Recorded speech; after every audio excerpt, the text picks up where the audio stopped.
Checkmate. You might want to reevaluate your conclusion, Commander. Check. A game well played, Admiral. You appear to be frustrated. Was your logic not up to your standards to play this game? It is evident that I did not consider the possible pathways our match could lead to, resulting in my miscalculations. I would be more thorough with my methods the next time we play. Evidently so. Unfortunately, in battle, there are no such things as next times. A fatal mistake could lead an entire ship into jeopardy, an entire fleet even.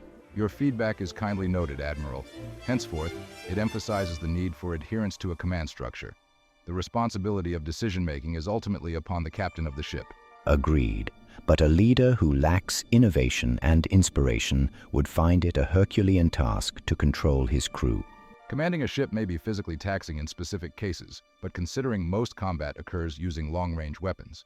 That is far from what I am getting at, Commander. Rank can only command obedience, but inspiration and morale requires more. The crew may disagree upon certain procedures, but it would be rather illogical to commit 5 years of time if they doubt their operational goals and missions. And therefore, is it not the responsibility of their leaders to remind them of their cause? Long-term voyages, extended deployments, years spent far from home. It takes a toll on the mind of many men. I believe there are sufficient procedures in place to mitigate this effect. Shore leave, rest and refitting, casual movie nights on ship. I have no doubt that troop morale could benefit from these Starfleet practices. But they would merely address the symptoms, not the root cause. Then what would an Imperial solution be, Admiral? Mass re-education, regimentation, discipline, efficient and moving as one, key to a versatile and strong military to counter any threats. Perhaps in a time of war, that would be the logical course of action. But the Enterprise's mission is primarily science, exploration, and diplomacy.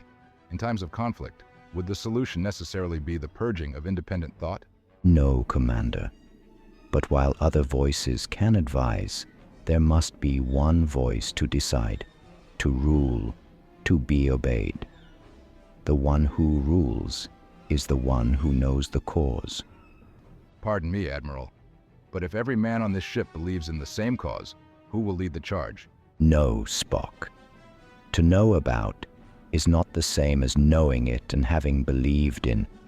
That is where the commander will go first, and the men will follow. Would that, then, not be the role of the chain of command, as we discussed earlier? It is.